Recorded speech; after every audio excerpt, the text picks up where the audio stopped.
मित्रांनो, आपण सर्वजण आमच्या रेल्वेच्या व्हिडिओला तुम्ही जो काही प्रतिसाद देत आहात तो पाहून खरंच अंगावर काटा येतोय बरं का. 100हून अधिक कमेंट्स प्रत्येक व्हिडिओला येत आहेत आणि प्रत्येक कमेंटमध्ये एक वेदना होती, एक प्रतीक्षा होती आणि सगळ्यात महत्त्वाचं म्हणजे एक विश्वास होता की हा सत्य पे सत्ता चॅनल आणि हा तुमचा मंच, तुमचा आवाज नक्की रेल्वेपर्यंत आणि रेल्वेच्या हक्कासाठी पोहोचवेल. आणि म्हणूनच मी आज ठरवलंय तुमच्यातल्या 15 जणांचे प्रश्न घेऊन थेट उत्तरं द्यायची. तुम्ही जे काही प्रश्न मांडलेत त्याची थेट उत्तरं, कुठलीही बतावणी नाही, कुठलाही गुळगुळीत जवाब नाही. जे खरं आहे ते खरं आहे आणि जे प्रलंबित आहे ते प्रलंबित आहे आणि हेच प्रश्न आहे आणि जे तुम्ही मांडलंय तेच मी सांगणार आहे. हा व्हिडिओ तुमच्या सोबत एक संवाद साधण्यासाठी, तुमच्या मागण्यांना आवाज देण्यासाठी आहे. नमस्कार, मी आपल्या सर्वांचा मित्र अक्षय ताटे आणि आपण बघतायत सत्य पे सत्ता. प्रश्न तुमचे, आवाज आमचा. सर्वात आधी सुरुवात करूया सुनील रवींद्र पाटील यांच्याकडनं, कारण यांच्या कमेंट्स मला प्रत्येक व्हिडिओमध्ये आहे. तर सगळ्यात पहिले त्यांना उत्तर देणं गरजेचं आहे. तर सुनील भाऊ, तुम्ही लिहिलंय की ताडोबा एक्सप्रेसवर आपण जो व्हिडिओ केला होता तो पुरेसा नव्हता. त्यांचं म्हणणं आहे की मराठवाडा आणि विदर्भाला जोडणारी एकमेव चांगली गाडी होती आणि प्रवासी संख्या कमी असल्याचं कारण देत ती कायमची बंद करण्यात आली, असा आरोप आहे. मित्रांनो, हा मुद्दा फक्त एका गाडीचा नाहीये, हा मराठवाडा विदर्भ जोडणीचा प्रश्न आहे. प्रवासी संख्या कमी दाखवली जाते, पण त्या मागचं वेळापत्रक काय? कारण प्रवासी संख्या कमी येणार तर तुम्ही रात्री गाडी टाकत असणार. बरं, त्या गाडीची जाहिरात, तिकीट उपलब्धता खरंच योग्य होती का, हे तपासण्याची गरज आहे बरं का. याच्यात आम्ही ही मोहीम थांबवणार नाहीये, हे सुनील भाऊंना आणि तुम्हा सर्वांना आश्वासन देतो की विदर्भ एक्सप्रेस जी आहे त्याविषयी निश्चितच आपण येणाऱ्या काळात आवाज उठूया. आता शुभम जाधव यांचा प्रश्न आहे की लातूर ते मुंबई आणि मुंबई ते लातूर गाड्यांची संख्या वाढवावी, तसंच लातूर पुणे इंटरसिटी एक्सप्रेस सुरू करावी, अशी त्यांची मागणी आहे. शुभम भाऊ, तुम्ही म्हटलंय की या कार्यक्रमामुळे निदान मराठवाड्याच्या रेल्वे प्रश्नांना एक मंच मिळालाय. हे ऐकून खरंच बरं वाटलं आणि खरंच धन्यवाद. लातूर हे शैक्षणिक आणि औद्योगिकदृष्ट्या इतकं महत्त्वाचं शहर असूनही पुण्याशी थेट इंटरसिटी कनेक्टिव्हिटी नसणं हे खरंच आश्चर्यकारक आहे. हा मुद्दा आम्ही पुढच्या रेल्वे अधिकाऱ्यांच्या मुलाखतीत किंवा जे काही बैठक असेल किंवा रेल्वे मंत्री असेल किंवा आपले खासदार असेल यांच्यापर्यंत निश्चितच विचारणार आहोत आणि त्याची काळजी करू नका. आणि याच्यावर जर वाटलं तर भविष्यात आपण आवाज सुद्धा उठवूया. गजानन ठाकरे यांनी विदर्भातल्या रेल्वे प्रश्नांवर व्हिडिओ बनवण्याची विनंती केली आहे. गजानन भाऊ, सत्य पे सत्ता हे नाव मराठवाड्यापुरतं मर्यादित नाही, विदर्भ आणि उर्वरित महाराष्ट्रातल्या प्रश्नांनाही आम्ही जागा देणार आहोत. सुरुवात फक्त आपण मराठवाड्यापासून याच्यासाठी केली कारण प्रश्न खूप गंभीर होते आणि म्हणून आपण सुरुवात केली आहे. लवकरच विदर्भ रेल्वे प्रश्नांवर स्वतंत्र भाग घेऊन येऊ. प्रत्येक विदर्भावर आपण निश्चितच व्हिडिओ बनवण्यासाठी प्रयत्न करू, हे वचन आहे. आता एक अतिशय महत्त्वाचा आणि वारंवार येणारा मुद्दा, छत्रपती संभाजीनगर ते परभणी दुहेरीकरण, जे दुपदरीकरण चालू आहे. विजय चिंचवणे आणि कमलेश यांनी दोघांनी हाच प्रश्न विचारलाय. कमलेश यांनी तर स्पष्ट आकडेवारी दिली आहे की 4 वर्ष झाली तरी संभाजीनगर ते अंकाई ट्रॅक डबलिंग झालेलं नाही आणि संभाजीनगर ते परभणी डबलिंगसाठी निधीही मिळालेला नाही, असं त्यांचं म्हणणं आहे. त्यांनी असंही सुचवलंय की 2x25 kV लाईनवर खर्च करण्याऐवजी आधी डबल लाईनचं काम पूर्ण करावं. मित्रांनो, हा मुद्दा तांत्रिकदृष्ट्या अतिशय रास्त आहे. विद्युतीकरणाचा वेग आणि पायाभूत डबलिंगचा वेग यात जी काही तफावत दिसते त्याबद्दल आम्ही रेल्वे बोर्डाकडे निश्चित स्पष्टीकरण मागणार आहोत. आमचे काही जे तज्ज्ञ आहेत त्यांच्याशी सुद्धा आम्ही चर्चा करणार आहोत. आता हनुमंत पवार यांनी संभाजीनगर बीड धाराशिव मार्गाबद्दल आणि राधेश्याम सोलट यांनी धाराशिव छत्रपती संभाजीनगर मार्गाबद्दल लिहिलंय. तर राधेश्याम भाऊंनी अगदी बरोबर मुद्दा मांडलाय की हा मार्ग सुरू झाला तर मराठवाड्याची तीर्थक्षेत्र तुळजापूर, पंढरपूर, पैठण एकमेकांशी जोडली जातील आणि औद्योगिक विकासालाही चालना मिळेल. आम्ही याआधीही सुद्धा मागच्या भागात या सर्वे मंजुरीबद्दल सांगितलं होतं आणि आता प्रत्यक्ष भूमिपूजन आणि कामाची गती यावर निश्चितच लक्ष ठेवून आहोत. आम्ही निश्चितच येणाऱ्या काळात या मार्गाविषयी पुढची अपडेट देणार आहोत. तर निश्चितच तुम्ही काळजी करू नका, आपण त्यावरही व्हिडिओ बनवणार आहोत. आता आनंद दारुणकर यांची मागणी आहे की पुणे नाशिक रेल्वे मार्ग अहिल्यानगर मार्गे व्हावा, जेणेकरून अहिल्यानगरचा विकास होईल. विशाल आरक यांनी सुद्धा सिल्लोड रेल्वे लाईनचा मुद्दा मांडलाय.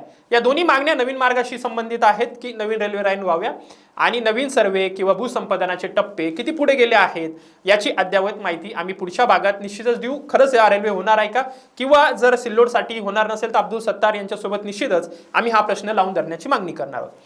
प्रभाकर इंगोले यांनी नांदेड लातूर रोड रेल्वे मार्ग लवकरात लवकर पूर्ण करण्याची मागणी केली आहे. आणि अजय दांडे यांनी नांदेड लातूर मार्ग लोहा अहमदपूर मार्गे कधी होणार असं विचारलंय. युनिस शेख यांनीही लातूर गुलबर्गा, लातूर रोड, नांदेड आणि लातूर रोड बोधन असे नवीन मार्ग सुरू करण्याची मागणी केली आहे. मित्रांनो, हे तिन्ही प्रश्न लातूरशी संबंधित आहेत.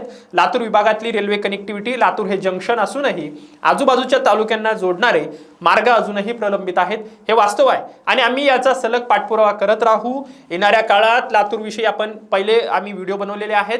येणाऱ्या काळात लातूर विषयी जर अधिक काही बनवायचं असेल किंवा लातूरच्या आमदारांशी, खासदारांशी बोलायचं असेल तर निश्चितच आम्ही त्यांच्याशी संपर्क साधण्याचा प्रयत्न करू. सय्यद उबेद यांनी परभणीला 4 आणि 5 नंबर प्लॅटफॉर्म कधी होणार असं विचारलंय आणि आर शिंदे यांनी छत्रपती संभाजीनगरच्या दुसऱ्या कॅम्पटेक पिटलाईनचं काम लवकर सुरू व्हावं अशी मागणी केली आहे. हे दोन्ही मागण्या स्थानिक पातळीवरच्या पायाभूत सुविधांशी संबंधित आहेत.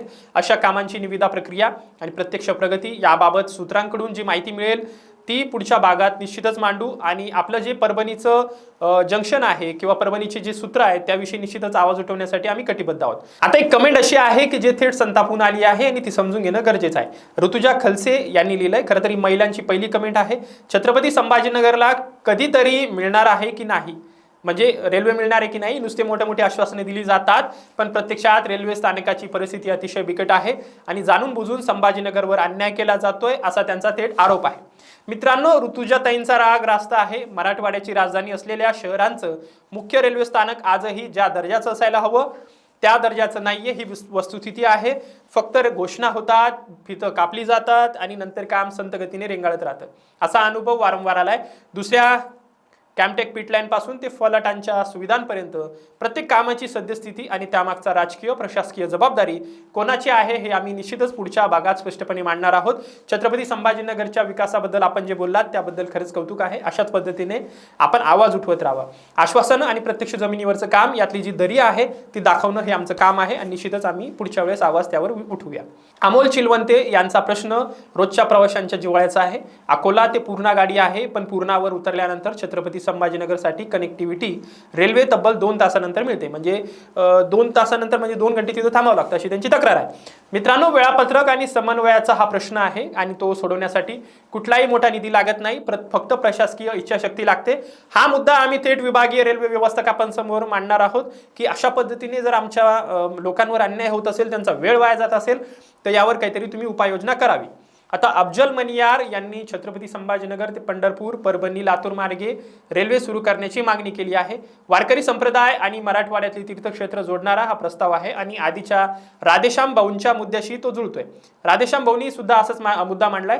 तर अशा तीर्थक्षेत्र केंद्रित मार्गांना गती मिळावी ही आमची सुद्धा भूमिका आहे आणि पंढरपूरच्या रेल्वेविषयी आम्ही आवाज उठवला होता. पंढरपूरची रेल्वे सुद्धा चालू झाली होती, आपण सर्वांनी हे बघितलंय. त्यामुळे निश्चितच आपण या गोष्टीवर आवाज उठूया, याबद्दल शंकाच नाही. मित्रांनो, तुमच्या प्रत्येक कमेंटमधून एक गोष्ट स्पष्ट होते की मराठवाडा आणि विदर्भाचा रेल्वे विकास हा फक्त आकडेवारीचा विषय नाहीये, तो इथल्या माणसांच्या दैनंदिन जगण्याची, शिक्षणाची, रोजगाराची आणि श्रद्धेची जोडलेला विषय.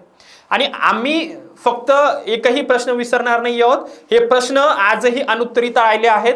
त्यांची उत्तरं शोधण्यासाठी आम्ही संबंधित अधिकाऱ्यांशी संपर्क साधणार आहोत आणि पुढच्या भागात निश्चितच अपडेट देण्याचा प्रयत्न करणार आहोत. कारण की ही कमेंट खूप सारे आहेत. मला कल्पना आहे की अनेकांच्या कमेंट्स मी घेऊ शकलो नाही. 15 म्हटलं होतं पण मी 18 कमेंट घेतल्या आहे. तुम्ही कमेंट करत राहा, तुमचे प्रश्न पाठवत राहा. हा जनतेचा दबाव आहे जो शेवटी बदल घडवतो. व्हिडिओ आवडला असेल तर जास्तीत जास्त लाईक करा, चॅनल सबस्क्राईब करा, कारण तुमच्या भागातल्या प्रश्नांसाठी, तुमच्या हक्काच्या रेल्वेसाठी येणाऱ्या काळात आपण निश्चितच काहीतरी एक जनजागृती आणि परिवर्तन घडवण्याचा प्रयत्न करत आहोत. अशाच पद्धतीने सत्य पे सदा चॅनल सोबत जोडून राहा आणि तुमचे जे प्रश्न आहेत ते विचारत राहा. धन्यवाद.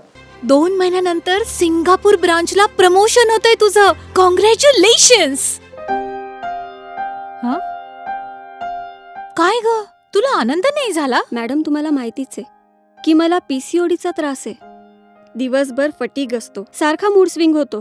उगाच एवढी जबाबदारी कशाला घ्यायची? अगं, एवढं सिरियस नाहीये ते. त्यावर सोपा उपाय आहे, डॉक्टर चाटेज होमिओपॅथी क्लिनिक. अगं, किती जणींनी तिथे उपचार घेतले. महाराष्ट्रात अनेक ठिकाणी त्यांच्या शाखा आहेत.